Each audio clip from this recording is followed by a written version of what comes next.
I am more of a person who is restless, so I want to do dance, I want to do sports, I want to enjoy this time in college which I'll not get again. In advocacy, I've seen one thing, that I cannot know it all. This is the problem of our society, that we understand that whoever is speaking good English is an intelligent person. That is wrong.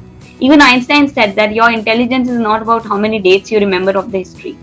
You can any day go back to the book and refer to the date. Your intelligence is creativity. I will judge a lawyer by how he can get clients in a more purest form, not manipulate them, and try to get them some kind of relief genuinely, not just for money.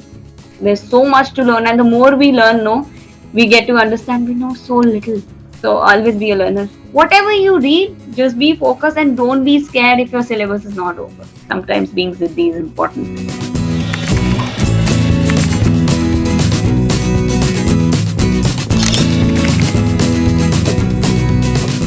I am your host Gaurav Garg, and we welcome all our viewers to our show Amazing Mentor. Today with us is Ms. Swati Khanna. She is a lawyer with a sound understanding in civil, criminal, commercial, family matters, as well as arbitration. Skilled in drafting, research, and carry a decent experience in arguing in district courts and high courts. Have good interpersonal skills. She is currently legal associate at Chamber of Tanveer Ahmed Mir. It's a pleasure to welcome Ms. Swati Khanna to our show Amazing Mentor. Welcome, Swati. Thank you, Mr. Gaurav. It is a pleasure being here. Tell us about your childhood and any particular childhood memory which strikes your mind when we say childhood. I had mixed memories. I have a very loving family, very supportive family overall. I've had encounters with them also when I argue with them in some issues. But then as a child, I had a very joyful memory of my family who took care of me. My mother, who used to make sure that whatever she was deprived of in her childhood, she wanted to make sure that I got it. For example, as simple as, so I'm a dancer also. So she was not allowed to, learn dance, which was her passion maybe, because in those times, my grandfather also, maternal grandfather, was like, oh, girls don't dance. It's not something which is very morally correct. Something. So she said that no. She put me in dance classes because I wanted to. So she tried first that if I will like it or not, but I started liking it. And then in sports, my father said that, see, do anything and everything, because this is the time you are learning. You don't have obligations of earning, getting bread and butter. You just have to earn. So in that sense, I feel that I was far privileged from the majority of Indians, I would say. I was privileged enough. I had to just work on myself. I have very joyful moments. I was a very jolly girl, but I also was very angry as a person, very assertive, and so it's mixed. I will never make statements which are very beautiful to listen, but the reality is different. So what about your educational background, schooling and higher education? So my educational background is such that I did my 12th from the place where I live right now. And I completed my 12th with good percentage, 94%. So my choices for subjects were different. I took physics, maths and chemistry, which most engineering students take, with economics, which not many people do. So only two of us in our school took that PCM with economics. Why economics? Because I thought I might like this. So I tried and I loved it. In fact, economics and mathematics were the two subjects I loved a lot.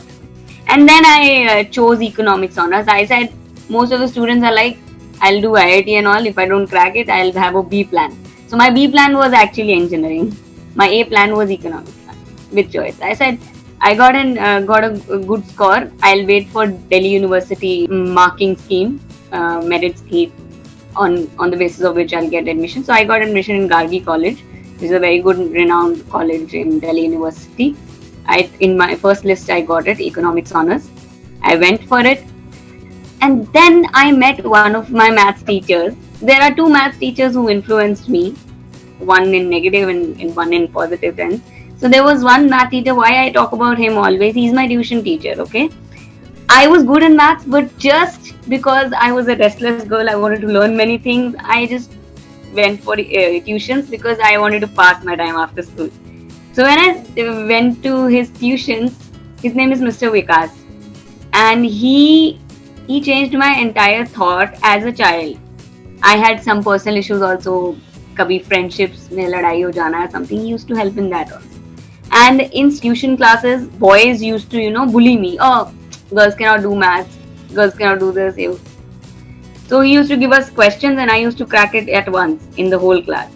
And then there was a time when I got an answer, some 314.56. This was my answer. And the whole class got 53. I said, obviously I am wrong. Sir said, Swati, what is your answer? I said, sir, 314.56. I don't ever forget that number. So again, my classmates started bullying me. They used to come to the tuition as well. He said, 314, we all got 53 is correct. So sir started solving it and it came out to be 314.56. So he then told them to get up and say that I'm sorry and girls are the best in maths.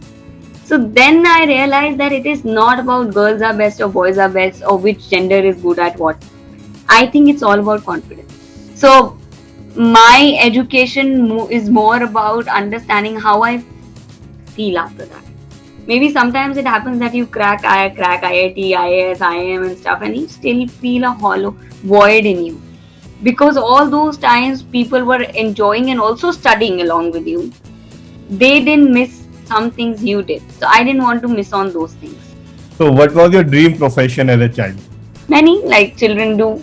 I mean, I was never stopped from thinking that you have to think for this field or that field. Think anything. So I wanted to become a pilot and then I wanted to become a teacher because I thought that I could explain well. Then I wanted to become a very good engineer. Till 9th, 10th, I thought, I'll do IT engineering. In 11th, I changed.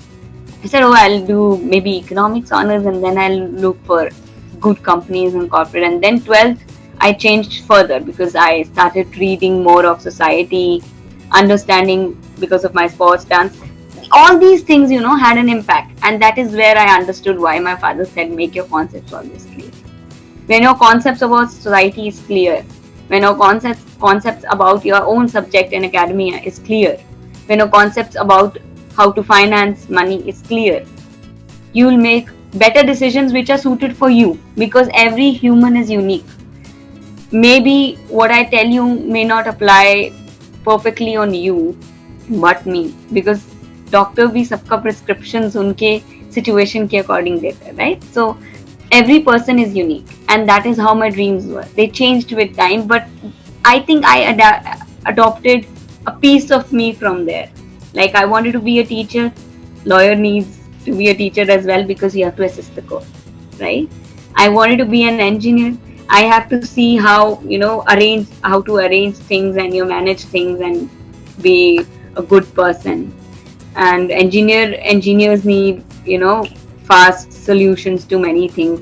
They have most of their work which is time linked. You have to do everything on time. If you want to make a gas station, there has to be a time linked construction program, engineering procurement construction program. Then so you have to see that with time you make it, and if you don't make it, your funds will not come, and then you have to pay the labor also, and then you have to connect the gas also to that pump.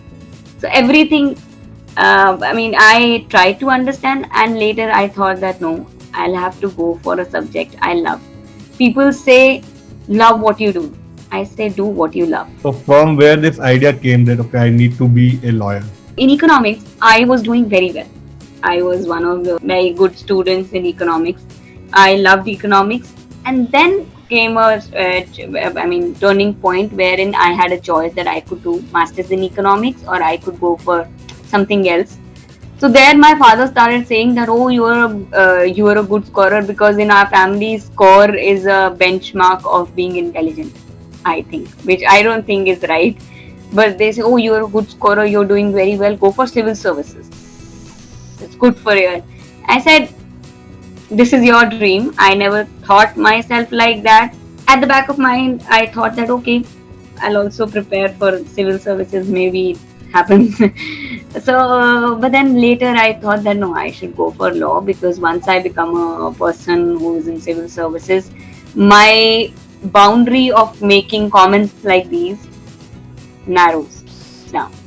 I will not be able to make I'll not be able to express myself. Maybe I'll impress by becoming an IAS officer, but I'll not be able to express myself. I dropped that thought of me becoming someone like an officer in the government, and I thought I'll go for law. And in law, there are choices where we can be a corporate lawyer, we can go into litigation. I am a first generation lawyer. My family doesn't even understand this profession. They think that why do you have to come late? Why do you have to go early? You don't have time to talk to us and stuff. But I am sticking to litigation because it gives me a sense of responsibility and also a lot of struggle. But then that is satisfying. So that is how I went into law. So when I say word college, what is that particular memory that strikes your mind? My college memory is dance performances and sports. Nothing, I'm not reducing education. I was doing it, balancing it very rightly, but these memories are because the whole crowd watches you express yourself, your vulnerabilities. I think that was my best memory. Even when I fell on a stage or something, but I think that is the time when I express, and I don't need to make myself look someone else. I have to be very vulnerable and open and raw. And my raw expression is something I always crave to have. And whenever, even in litigation, I get cases which are totally in support of my cause, my personal causes for the society, it makes me feel vulnerable and at the same time very satisfying and very happy that I'm working on that. So my college memory is dance performances and sports. Who was your inspiration in your early childhood? I think I take a piece of mentorship from many people and every kind of person. Initially when I was born, the first two people I met were my parents. My grandparent, I took a lot of inspiration from him. He's no more. He left us 2 years ago. So my family basically, after partition of India, migrated. My grandfather migrated. He was also one of the elder brothers. So I took an inspiration from him that people might say that, oh, see, he became a very big man and he became a very normal person. So I come from a humble background, but I see where that person has come from. My grandfather gave me a piece of advices and inspiration I got from. He was one of them. My grandmother, who is still with us, I taking inspiration from her. My parents and my teachers, like I said, Mr. Vikas, I take inspiration from one of my professors in economics. He was our macroeconomics professor, Mr. Ganesh Manji.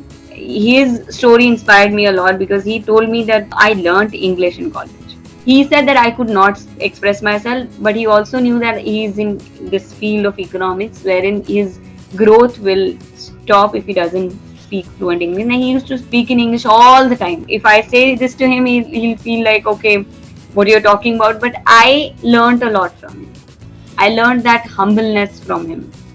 Maybe that privilege he didn't get, which I got being brought up in a metropolitan city. There are some people who are mentors and silent mentors. We don't even meet. I haven't met him for like 4, 5, 6 years, but they leave a piece of them. So in the chambers I am working right now, Advocate Ahmed Mir sir, he's an amazing person, very passionate about what he does. And that is how I learn, and I silently take pieces of people and learn and adopt and evolve with time. So that is my idea of having mentors. So what were the challenges that you faced while preparing for your LLB? I started reading myself, preparing for things. Suddenly, I thought that I'll take my LLB examination. I was good at mathematics. I was updated with the news because I used to read newspapers. I took the exam. My score was nice enough to get into college, and very honestly, my challenge was less getting into LLB. But many children struggle because they don't get the direction.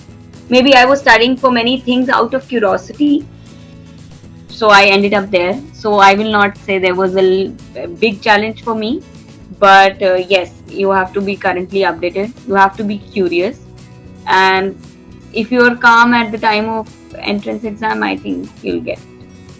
So where did you started your career journey from?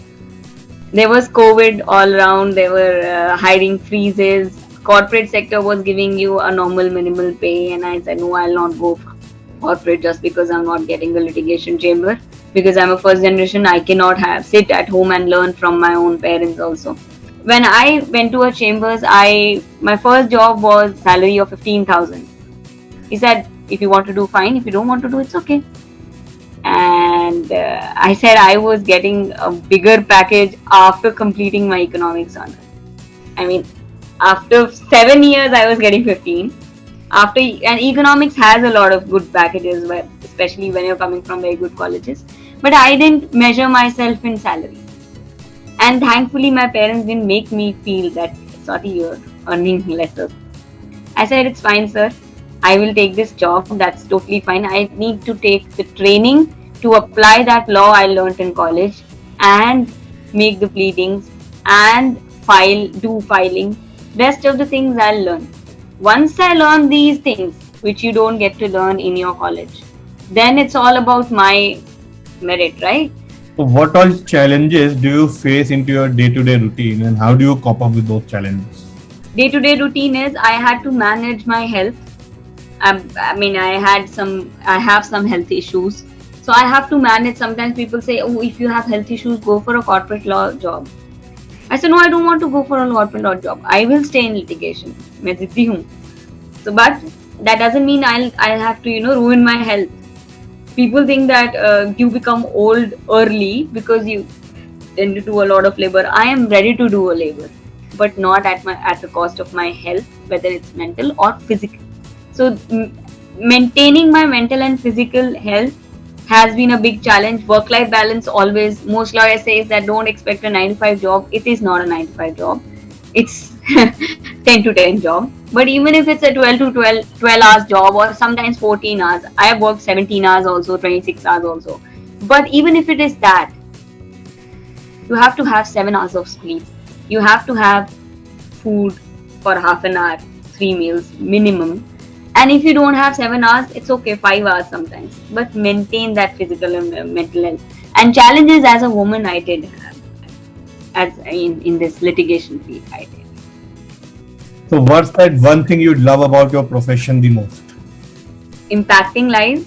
See, I have been working in these chambers. I was working in other chambers also. I was working for the clients of my seniors. And some cases were amazingly well that gave me a good memory that how I worked, and that work actually gave a tangible result and that person got a relief. So alongside that, I also have my own cases all the time.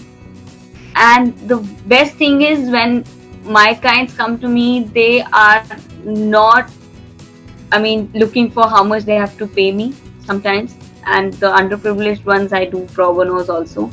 But the trust they have in me. No, you will take care. I want to be not just a good lawyer. I want to be a person whom you can trust and talk without having the fear of getting judged or getting moral judgments. Unsolicited advices, which lawyers also tend to do because we are humans, we are prejudiced, we are biased. So that trust and that that space you give to the client wherein they talk to you as if you're their best friend. I think I have tried maintaining that space with any client, a very small client also, whether it's my own friend. If he or she is very comfortable, they are very comfortable talking to me on some issue and their problem. They don't have to give me disclaimer, Swati, please don't judge, because I have not been able to engage any other lawyer because I know they will judge and they'll not make me help and get through this. So that thing, that being a lawyer also means being a good friend. So that memory and that trust my own clients have given me is something I don't want to forget, and I want to carry forward. So what's your definition of success? My definition of success does not come with the title you gain by becoming some engineer, doctor, lawyer, advocate or senior advocate or IAS officer, IPS officer. No. I think my idea of success is bits and pieces of success wherein you also get the satisfaction and happiness along.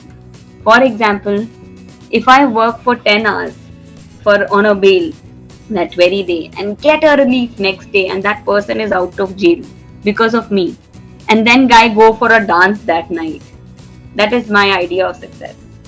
Because I enjoyed, that person enjoyed, that person made a memory, I made a memory in my office, I made a memory in that dance room, I did dancing. So don't become a boring person, okay?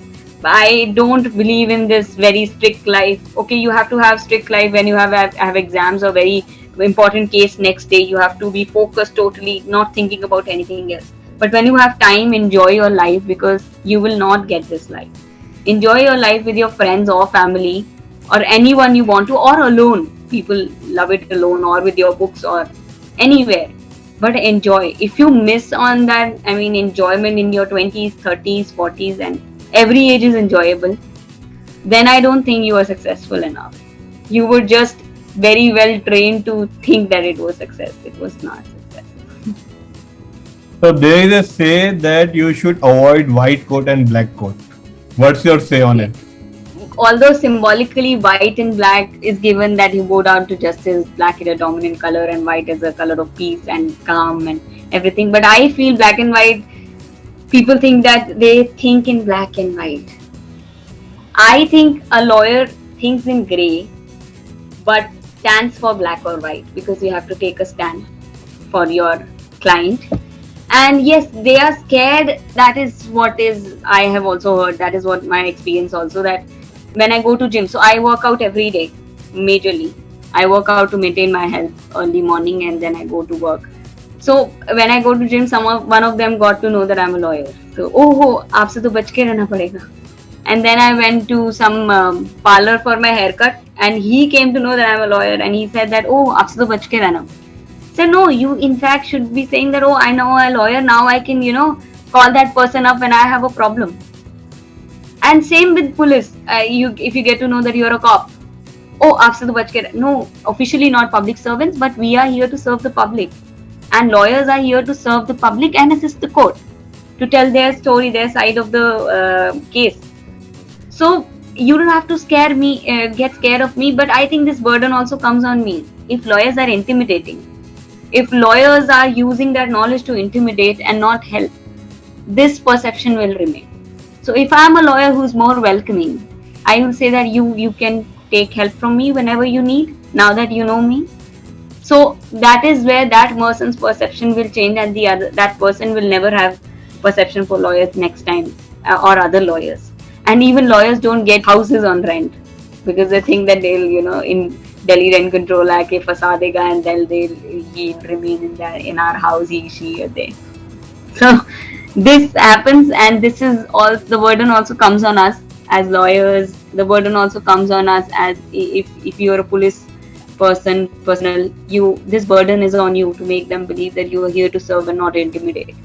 And if you actually serve, people will more trust you, and that is how clientele becomes. If you are a lawyer, litigation lawyer, if I help you, Mr. Gaurav, you'll say, I know that lawyer, she helped me through it, she will help you. Even if you don't know that maybe I'm a criminal lawyer primarily, although I do cases, civil, commercial and arbitration cases, but even then you'll say that, no, go to her, she'll take care. Because most of the lawyers read your case and give you a representation in the court. So that I can also do, but you will say that, no, she'll handle at least your case. She'll not, dismiss you all the time. You don't have to keep her calling her, please tell me about the case status, please tell me what is happening in my case. That lawyers do. Lawyers don't connect with their client, because once they get the fee, they don't even connect. Once you are a person who is more communicative and makes your client feel satisfied that, no, I am working on your case. And yes, litigation and this whole judicial system is very slow. So you have to make that person who's waiting for that relief, who's impatient, make that person understand that, calm down, I am with you, I am your lawyer, I will take care of your case. Your case status is this is happening right now, this is what happened in the last hearing when you were not there, and don't worry, I didn't mess up with your case. That is what exactly a person wants to understand from the lawyer. Once lawyers start doing this, you will have more people trust lawyers than get intimidated by them. So yes, you are right. This happens, but this changes with time as lawyers also change with, their approach towards the clients. So, if you were able to get hold of time machine, which phase of your life would you like to roll back? There are many phases, but like I said, that I have had bad memories in my childhood and teenage. I would like to change that. Otherwise, I don't think that I don't want to, I won't say, if it's say IIT, I don't want to do that. I am okay where I am and trying to make my ends meet and also evolve with time and grow with time and trying to remain humble as I grow, become more bigger in people's perception or my own perception. Because once you leave the ground and you're in cloud nine, then things become ugly. And I don't want to become ugly in that sense. So, you are practicing civil, criminal, commercial, and family matters. In which area do you want to excel and why? Primarily, right now, since I've joined the chambers of Advocate Biography of Ms, I want to be a very good criminal defense lawyer, and I am working towards it. More criminal cases, but I also have cases in civil, commercial, and arbitrations. Like I recently got one arbitration and family matters. My first court hearing, that was a family matter, and I was not a lawyer. I was a law student in second year. This was a 3-year LLB in Delhi University. So I was in second year. And I was also in DALSA, that is Delhi State Legal Service Authority, wherein you give legal aid to the underprivileged. And I was a paralegal volunteer. So you become a PLV, you connect with the client who is underprivileged, and you connect with the lawyer, which is through government and DALSA. They get the lawyers randomly, and then try to take the case of the client to the lawyer and try to give them some certain kind of relief. So after 1 year of counseling in Delhi State Legal Service Authority, it was a counseling of some domestic abuse and something. There was no result. So I told her that you should, go for divorce and do this and do that. So DALSA appointed one lawyer. Then the case started, and at the division stage, judge dismissed our case and said that I will not give this. You do the mediation, things will happen, and you'll get the relief. I went. I talked to the lawyer. Lawyer said that judge was not admitting our case. I said, no, I'll go again. That day, that was a Saturday, so judge was free. I asked for permission.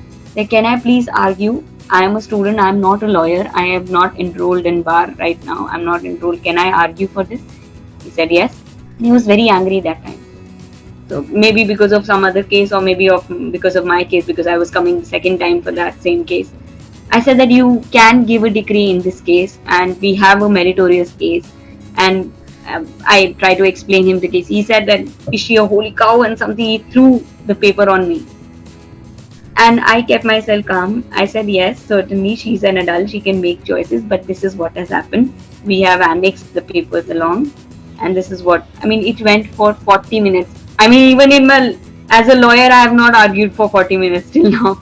But he listened to me and he calmed down, and he said in open court, and he picked up my file and said that you see all the lawyers here, you know more law in this case than all these lawyers. And that was my first memory, and I wrote it down in my diary also, the date and everything. It was, I think, 30 January or something, January or February. And this was my memory. And that day, that client was, she started crying. She was an underprivileged client.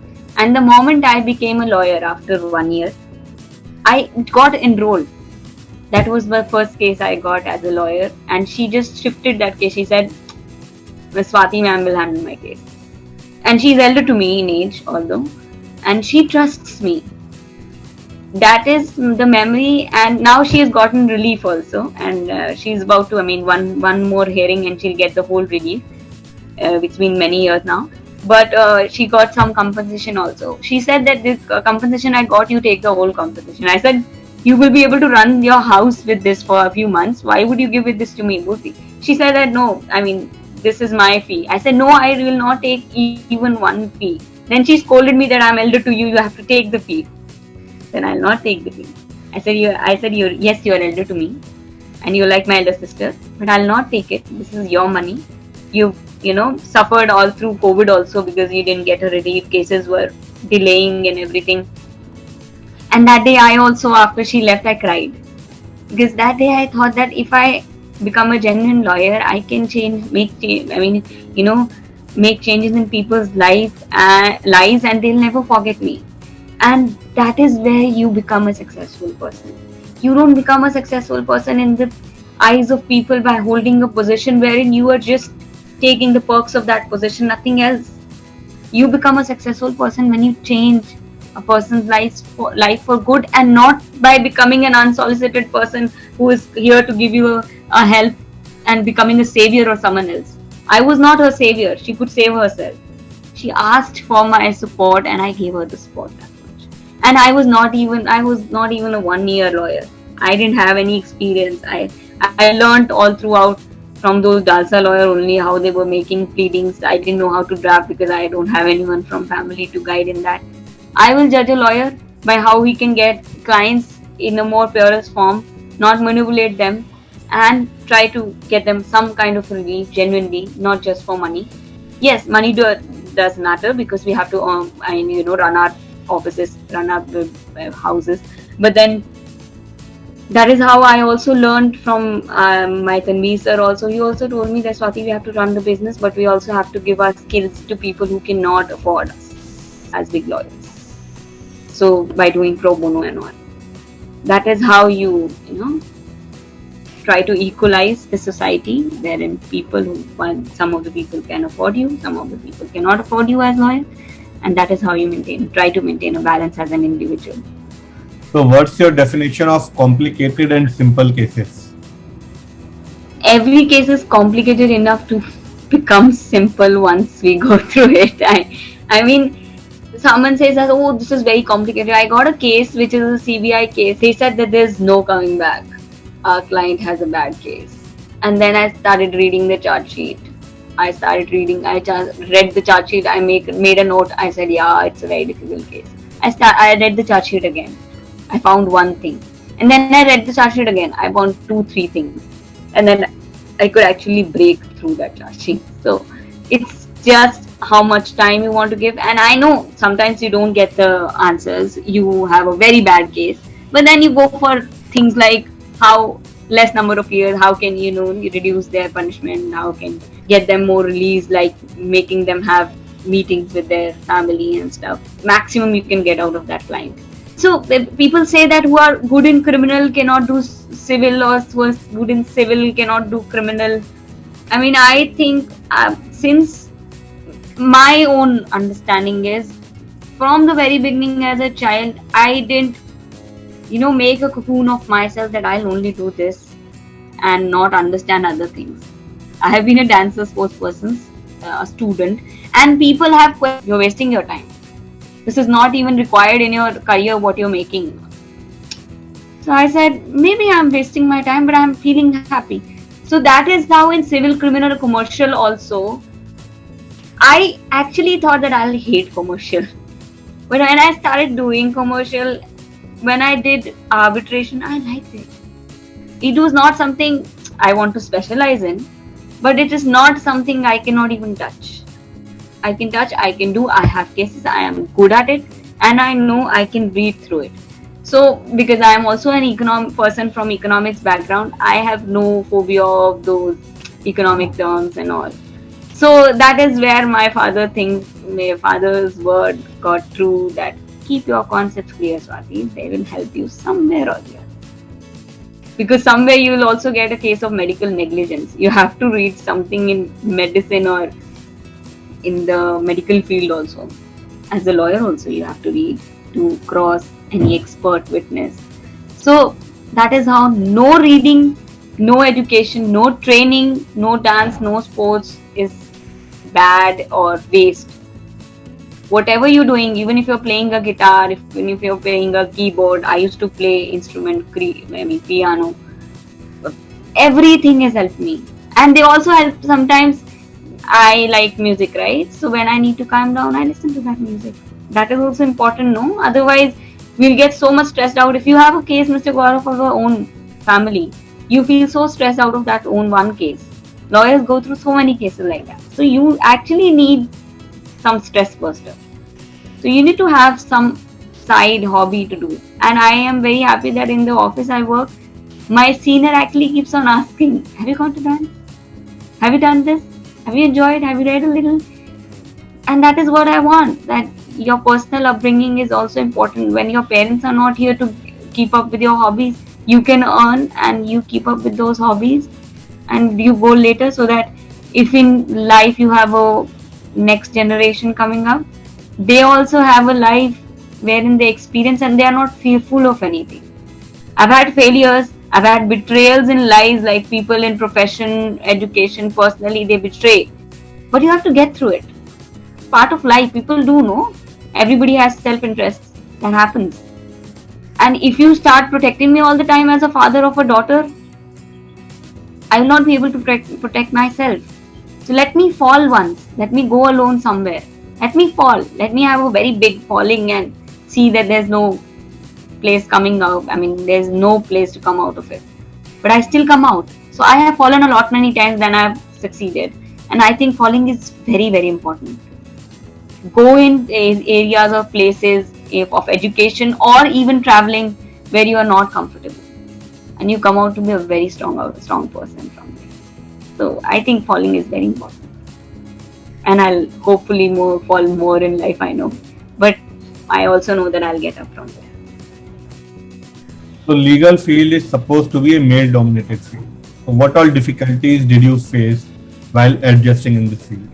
It is a male-centric experience. I mean, I've been to 3-4 offices, and out of those 4 offices I think I went to, or 3 offices, 2 offices had no woman lawyer. Present office also, I'm the only woman lawyer.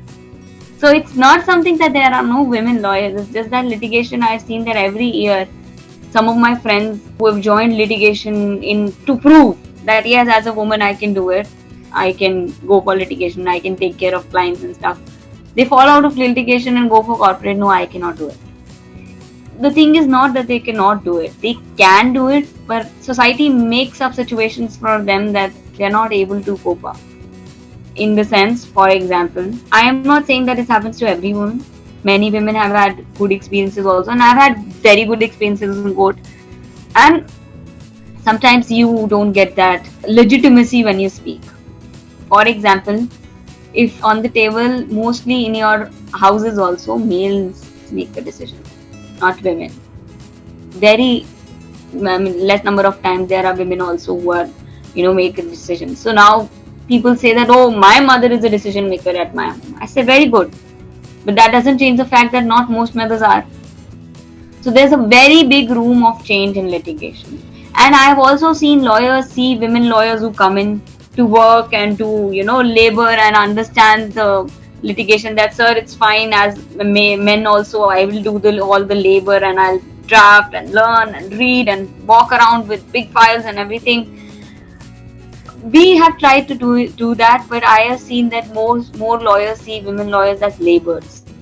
Laborers in the sense, labor is not a bad word, in the sense that they want our work to be labor oriented than an intellectual work. For example, I can do more labor oriented work because I know that I am at least earning and all. That is what is the thought of lawyers who see us when they hire me. So that is where I say that I'll not compromise with my self-esteem. I also need good cases. I will not just, sit around, have a salary and do a labor-oriented work wherein I have to make the cases, arrange your cases and do stuff and go to courts. And I need important cases and I know I will do good in that. Don't see me lesser than that male colleague of yours who can handle your own clients. I can handle your clients. Your clients will trust me. Just give me the client. So there's also one more thing that has happened to me again in every office. There are many clients who are, who try to hit on you just because you're a woman lawyer. They try to tax out of their work. So sometimes we avoid, because we also don't want to make a big deal out of it, because then I also have this thought in mind always that my employer might feel why I have hired a woman lawyer, these issues are now coming up. I think these issues are part of us, and I handle it. I sometimes ignore it. I sometimes scold at them that you are a client of mine. If you want to act like this, then go. Sometimes I also avoid because sometimes we feel exhausted. And similarly, if you see, I mean, for example, there are only, 4 Supreme Court women judges. There are only 12 women judges in High Court, Delhi High Court. At max, it is the Madras High Court, which has 13 women judges. Now people say, oh, see, there are so many judges now, women judges now. There's senior advocate in Miss Indrajay Singh. There's Miss Rebecca John, senior advocate. See, women are rising and all. I said, yes, but they are still exceptions, and they also know themselves that they are exceptions. And I look up to them so that I become at least 20% of who they are. I really look up to them as women, as a woman in litigation. But I also know that majority women don't get a level playing field. The invisibility, because you are so normalized with having all the male lawyers, and not just lawyers, male staff. I have to deal with all of these, and that is also one of the reasons why parents don't allow their daughters to get into this field, because you have to deal with so many males. In fact, I think I should be able to deal with so many males and make my word, put my word and assert myself and see that, okay, listen to me. When Miss Indra Jaising speaks in court, nobody else does. Even the judges don't. So I will not say that the world is changed because 30 women are there I can look up to. I also know that there are more than crores of women who have no say in their houses or jobs, and they change their jobs according to the partner they get. They adjust. Some level of adjustment is important as a partner, if you're married or in a relationship or in a live-in relationship, but not compromise, because we have been conditioned to think that compromise is a part of life as a woman. No, it is not. So I will not compromise. Maybe it turns out to be me being ziddi, but it's fine. Sometimes being ziddi is important.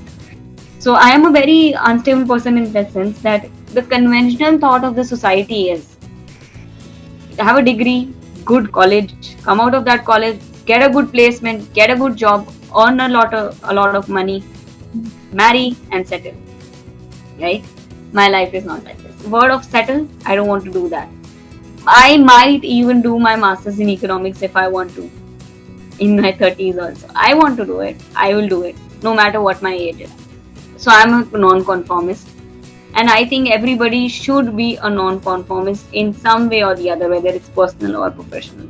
Don't conform to the society. The society may seem stable, but it is very unstable behind the doors. Just question things and be non-conventional.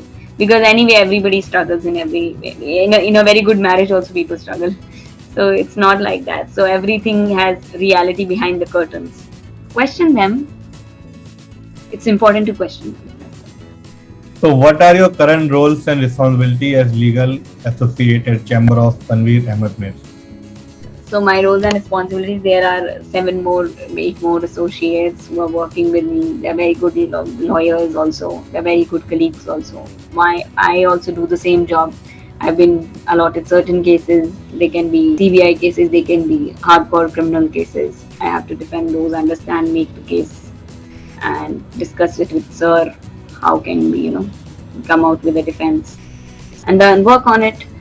And there are certain times we have to go deal on ground. For example, some mess up happened. Some people started fighting and they called us that you are our lawyer, just, mediate in between us and, get the things done. I've done that also. I will do a lot many things. I'm getting slowly more cases because I've just come to this office. And similarly, sir also allows us to make our own, clientele, take our own cases, take our own time to work on those cases. So I've been doing that also. Like I said, that I was working in some arbitration case. Alongside, I'm working on one civil case, one commercial case I've been working on that.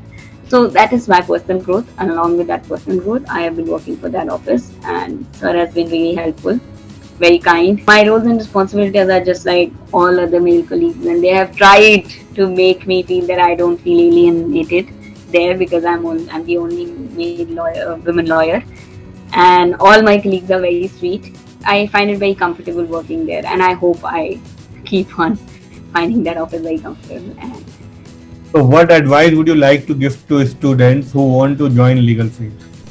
I think my experience tells me that There is no hauwa for litigation. Oh, litigation is very tough. You're doing. We all are mediocres. Working here, getting trained, and you'll also learn. Most of us are mediocres. We think all of us are unique, but we are also mediocres. So if you're a mediocre like me, you can surely do far better than me. And litigation is challenging because of its timing, because of how people have made a lobby out of it, that there are few families running this legal field. If you're out of it, very good. If you're inside it, very good. There are more chances to make your name there, but you can surely get into it. But be assertive. Don't give up on your self-esteem. Be assertive. कोई बात नहीं. Even if for 2-3 months you'll not get hired, fine. थोड़ा सा हाथ पैर मारोगे, you'll get more clients. That's totally fine. But try to, see, never, I mean, it's not even for litigation, whether it's a corporate law job also, and all other economic jobs, or as a doctor or anywhere. Do your work, but make sure that you, after a month, and you feel that you have learned something else apart from your office. Because your life doesn't remain there.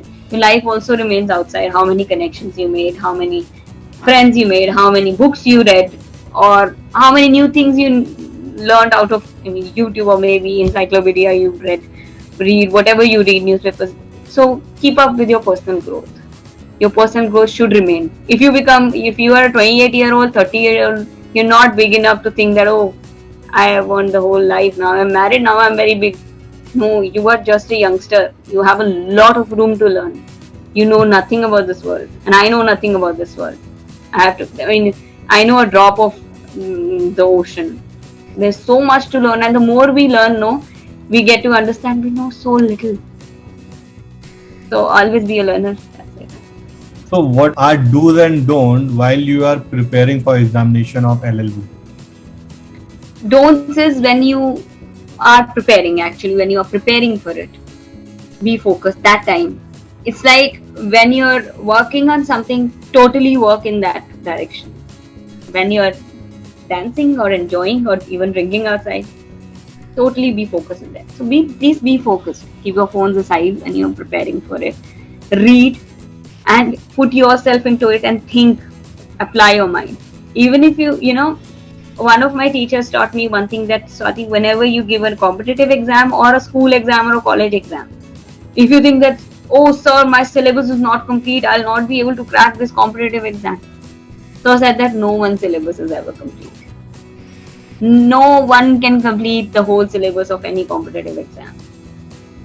But it's just that even if you have read that 70% of syllabus, make sure you know it very well so that you do the 70% of the questions correct. And out of that 30%, sometimes fluke also happens, by chance you give the right answer. But make sure that those 70% chapters you read, you don't make the wrong answer there. So don't try to run for everything. Run for something perfectly.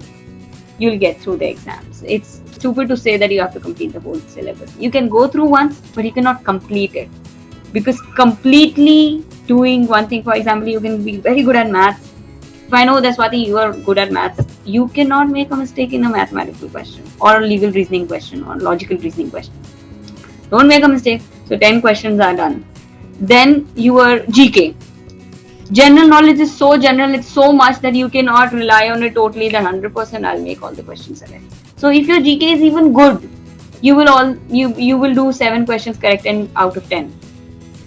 So make sure that 7 you'll do it correct, and maths correct, English comprehension maybe you'll do good.